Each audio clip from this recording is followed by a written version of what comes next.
Tēnā koutou, tēnā koutou, tēnā tātou katoa. He aha, te kai, o rangatira, he kōrero, he kōrero, he kōrero. Greetings, greetings, greetings to you all. What is the food of the leader? It is knowledge, it is communication. My moanga is Kāgo, my awa the Leith, my waka the Dorset, my tūranga waiwai the Octagon in Ōtepoti, Dunedin. My core values are simplicity, love, action, play. My purpose is to inspire the world to say why not, and my vision is to write 1 million names in Braille. Kia ora, I'm that blind woman, Julie Woods, coming to you today from Ōtepoti, Dunedin, and I'm here today to talk to you about ableism. What is ableism? Who are disabled people? What is casual ableism? And how do we stop ableism? These are some of the things I'll be talking about today. I'm also going to tell you how I got annoyed into action and by reading a newspaper article which actually led me down this ableism path. And I'm going to finish today with a quotation from the grandfather of accessibility. And I will tell you who that is at the very end, just to keep you waiting. Let me start today by telling you a little bit about my story. In 1997, I was told that I would never see again. I was 31 years of age, married with 2 boys, aged 3 and 1. I couldn't read print. I couldn't drive a car. I couldn't get outside my own front gate. I asked for help at Blind Low Vision NZ, and they sent up instructors to teach me how to pour a cup of tea, operate a telephone, and to use a white cane safely. One day, the recreation advisor said to me, Julie, we're taking a group of blind people away cross-country skiing. Would you like to come? And I thought, cross-country skiing? That sounds really dangerous. Something might happen to me, might fall over. Bunch of blind people, that's a bit random. And I politely declined and went home to sit on my couch that night and thought to myself, hang on a minute, Julie, what kind of blind person are you going to make if you turn down opportunities that come your way? From that moment on, I decided to turn my no into why not when anyone asked me to do something new. I said, why not to do you want to go walking at the weekend? I said, why not to do you want to be guest speaker at our donor function? And when I became a single blind parent in 2001, I said, why not to do you want to learn Braille? I fell in love with Braille. Not just the code, but Louis Braille, the little French boy who invented the system of reading and writing for use by the blind that I now had under my fingertips. I went on to sit and pass my Braille proficiency certificate and then worked in the organisation Blind Low Vision NZ to promote Braille nationally. In 2009, the international blind community was celebrating the 200th birthday of Louis Braille by having a conference in Paris, and I said why not to being there. I spent 3 days with 450 other blind people from 46 countries around the world, celebrating the life of Louis Braille and the contribution he made to the world of the blind. On the 4th of January 2009, Louis Braille's 200th birthday, I climbed to the top of the Eiffel Tower, poked my head through the railing and said, "Happy birthday, Louis Braille," over the city of Paris. Today, I have a dream to write 1 million names in Braille, a goal I set myself when I turned 20 years blind. When I went blind in 1997, I thought my life had ended. Little did I realise it had only just begun. Saying why not has seen me walk 10 half marathons, walk 10 Papadoi challenges, and walk every street in Dunedin. I've been up in a hot air balloon. I've been down the Shotover River in a jet boat. I've spoken to the Governor General at Government House. I've spoken to blind people in Vietnam and Hong Kong. I've visited 50 countries by the time I was 50, and including the 7 wonders of the world. I've also refereed not 1, not 2, but 3 games of nude touch rugby, which ironically moves us towards this conversation today about ableism, and you'll find out why in a minute. In November 2020, I read a newspaper article that came through a discussion list, a blind discussion list here in Dunedin, and it had been published in the Otago Daily Times, written by the health reporter, about the Southern DHB having recently launched their disability strategy. I read the article and I got annoyed. I got annoyed because in it said that 93% of Southern DHB staff had had disability awareness training. I didn't believe this to be true. And the reason I didn't believe this to be true was because the eye department still sent me, a totally blind woman, my appointment times in print. And I thought, that doesn't seem like an organisation that is disability aware. I picked up the phone, rang the Otago Daily Times and spoke to the health reporter. And he said to me, "What evidence have you got?" And I explained to him my evidence, but that didn't seem evidence enough for him. I hung up the phone and then thought, like I normally do when I hit an obstacle, what can I do? And I thought, I know, I can phone the Executive Director of People, Employment and Culture at the Southern DHB, because I actually happen to know that person and I have their cell phone number. And I sent him a text saying, can I meet you for coffee to talk about this statistic of 93% of Southern DHB staff having had disability awareness training? He texts back, why not? And we had coffee. When I confronted him with this statistic, he turned back to me and he said, more like 93% of Southern DHB staff haven't had disability awareness training. And I went, ha! And he turned to me and said, what do you want to do about it? And I thought, hang on, I'm the one asking the questions here. And we had a conversation about what I might be able to do about that. And I had created something called the Why Not game, which helped people say why not to things that they were afraid of.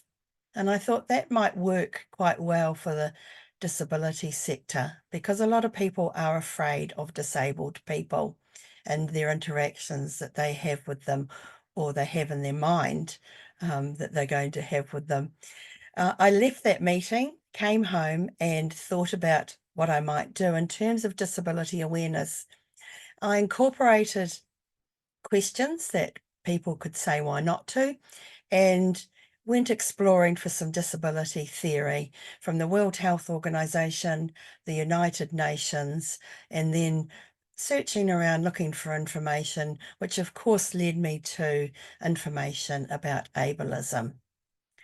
One thing I agreed with the Executive Director of People, Employment and Culture was that if I did a disability awareness training, it had to be fun.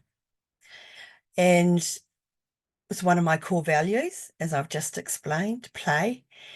I decided to incorporate what I knew about disability and ableism and impairments and barriers with my experience as nude touch rugby referee. This is something I did in 2004. I got asked to referee a game of nude touch rugby, and I did so with my pink, yellow, and red cards around my neck, and my whistle, of course, to blow up the game, you could say. I wanted to incorporate the fun elements of that game that day and decided to include the red and yellow and pink penalty cards into what is now called the accessibility game. I want to share some of those things or those components of the game with you now. According to the World Health Organization, disability is part of being human. Almost everyone will be temporarily or permanently disabled in their lifetime. It's estimated that 15% of the world's population has a disability. That's over 1 billion people. In New Zealand, that statistic is 24% of the New Zealand population is to be considered disabled. But who are disabled people? Let's look at that definition before we look at ableism. And I turned to the United Nations Convention on the Rights of Persons with Disabilities to explore this. And they have a definition which is used in the New Zealand Disability Strategy also. And it says that disabled people are those with long-term physical, mental, intellectual, or sensory impairments, which, in interaction with various barriers, may hinder their full and effective participation in society on an equal basis with others. So people with long-term physical, mental, intellectual, or sensory impairments face barriers that disable them. I am a person with a vision impairment who is disabled by print. Take away the print, take away the disability. My friend John, who uses a wheelchair, has a physical impairment and is disabled by steps. Take away the steps, take away the disability. If you like mathematics, impairment plus barrier equals disability. Using that definition, let's have a look now at ableism and the definition of ableism. Ableism is defined as the discrimination of disabled people based on the belief that non-disabled people are superior. So ableism is the discrimination of disabled people based on the belief that non-disabled people are superior. Ableism assumes that disabled people are broken or require fixing. Like sexism and racism, ableism marginalises sectors of society. In this case, disabled people. We wouldn't ask a non-white person to become more pale or a woman to become more male. So why would we want a blind person to be able to see? There are two major types of ableism, systemic and casual. Systemic ableism are the things that systems do to discriminate against disabled people. Two examples of that are segregated schools for disabled students and building inaccessible buildings. We also have casual ableism. And casual ableism are the things that you and I may do that discriminates against a disabled person.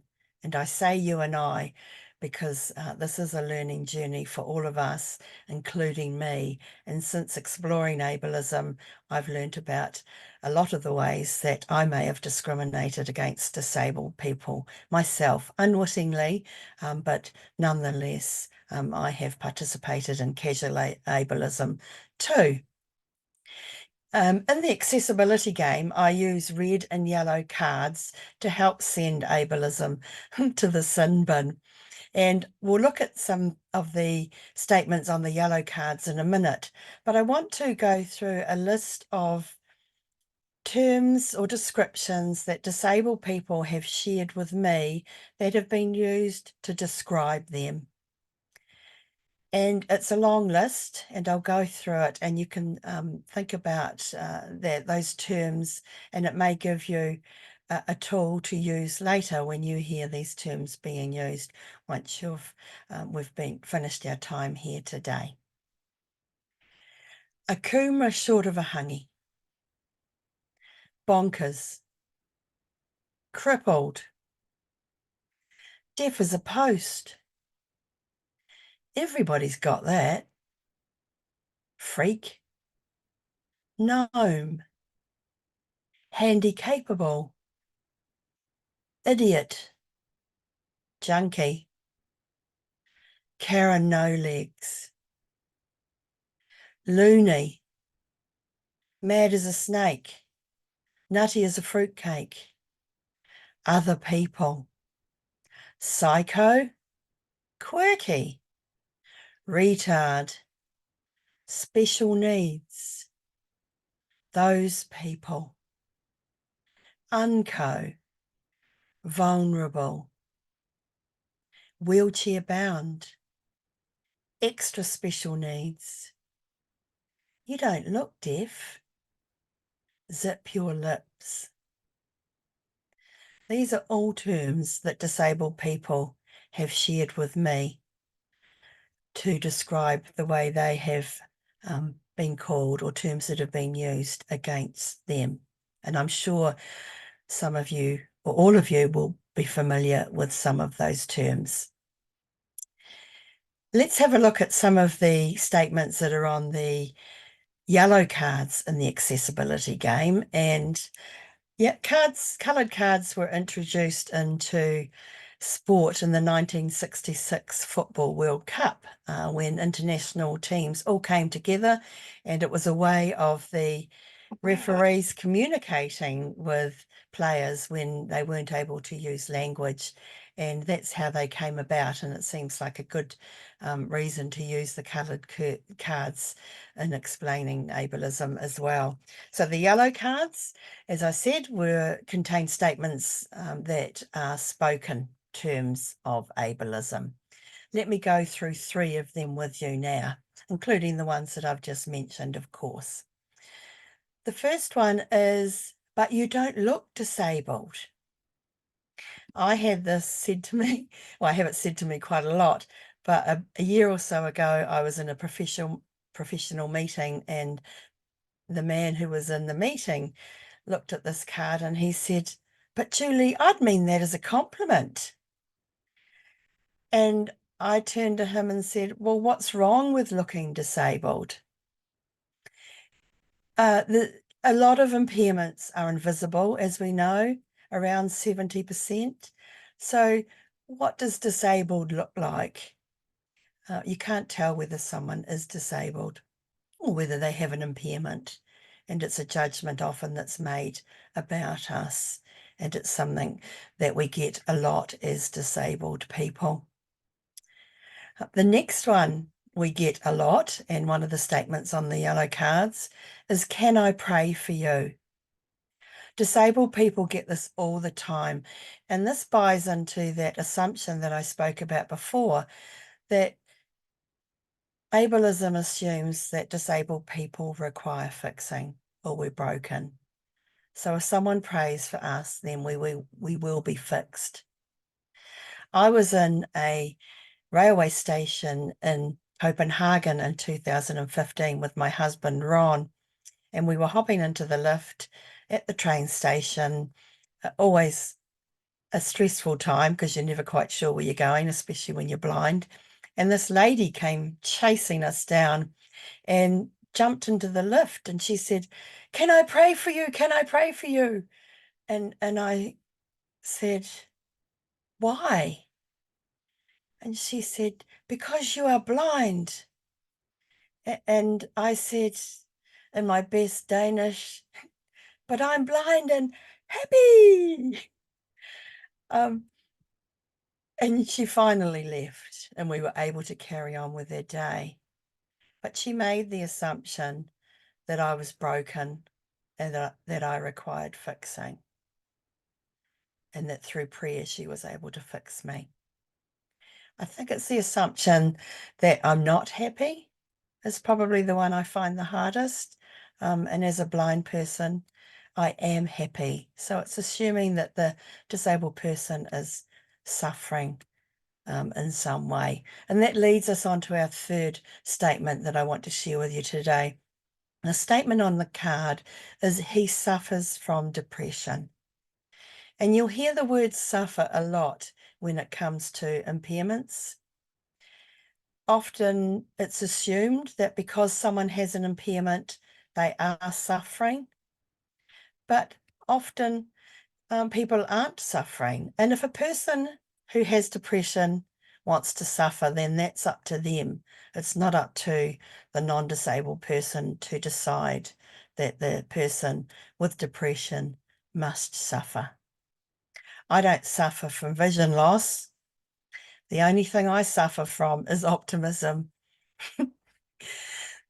They're the yellow cards. They're the acts of spoken ableism, and they're also known as microaggressions.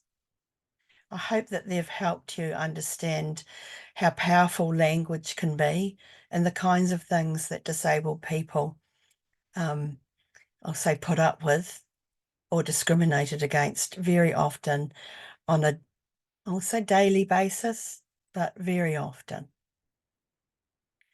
I now want to look at acts of ableism, and in the accessibility game we use the red cards to describe acts of casual ableism.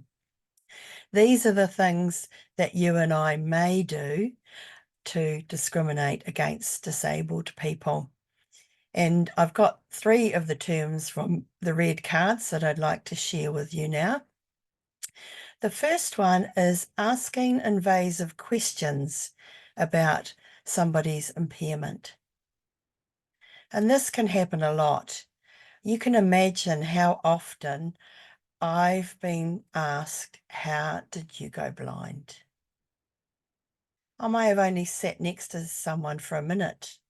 I may have stepped into a taxi and the driver will say to me, oh, how did you go blind?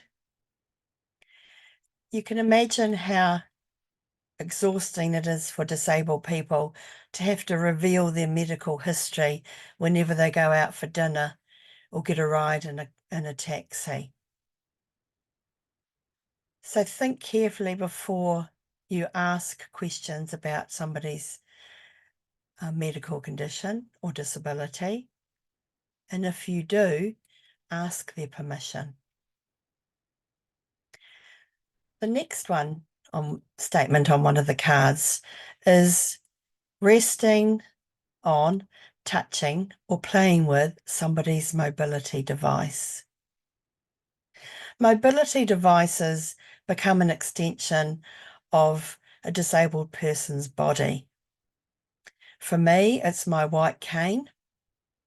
And if you touch my white cane or lift it off the ground, then I think I'm about to fall into a hole or down a step. And this is something that happens quite a bit.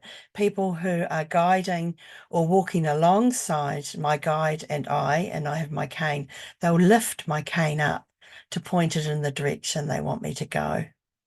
As I said, you can imagine how disconcerting that is. It's like you're touching a part of my body. Just pretend it's like touching my bottom. You wouldn't do that. So why would you touch my white cane?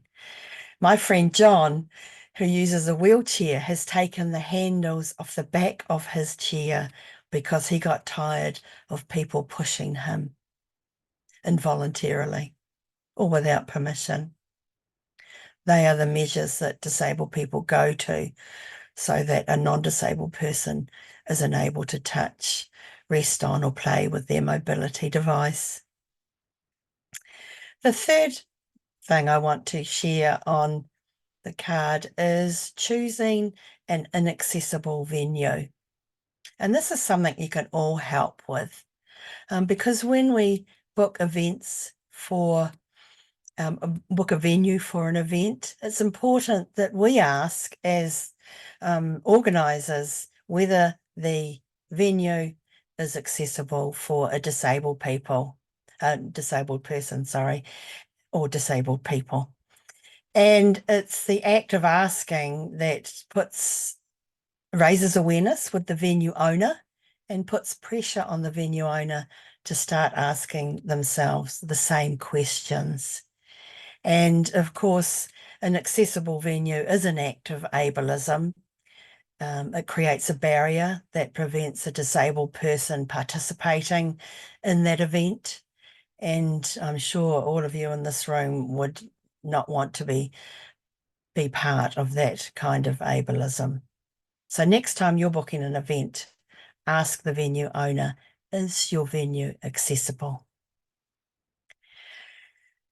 That brings us to how can we stop ableism? I've just given you one idea, but how do we go about stopping ableism in society? Raising awareness of it, educating people about what it is. Today, you've heard all of those terms used to describe disabled people. You now are aware that they are acts of ableism and that they discriminate against disabled people. So you can now call out ableism when you hear it being used, or you can make sure that your venue is accessible. I use the red and yellow cards to send ableism to the sin bin. In fact, I've had a red and yellow card made that I use to call people out. You have to be careful when you call people out because they don't always want to be called out. None of us want to get this stuff wrong, but if we can do it in a fun and playful way, then it is to be encouraged. I certainly wouldn't encourage it in a situation where it was a total stranger. In fact, there was a circumstance in Auckland when somebody approached someone in a mobility park that didn't have their card displayed, and that person was killed. So people can respond very negatively to being called out, but start by calling out or educating those around you, say in your tea room or in your workplace or even your family. If you'd like me to send you one or two or three of those send ableism to the sin bin cards, I can do that. If you send me a stamped self-addressed envelope to Julie Woods, PO Box 5253, Dunedin 9054. That's Julie Woods, PO Box 5253, Dunedin 9054. I will happily send you a bunch of Send Ableism to the Sin Bin cards. And they're also a really useful tool to put up on social media. I take a photo of the card and then I will explain a story or I will call someone out in the media typically when I hear them using terms that are considered ableist.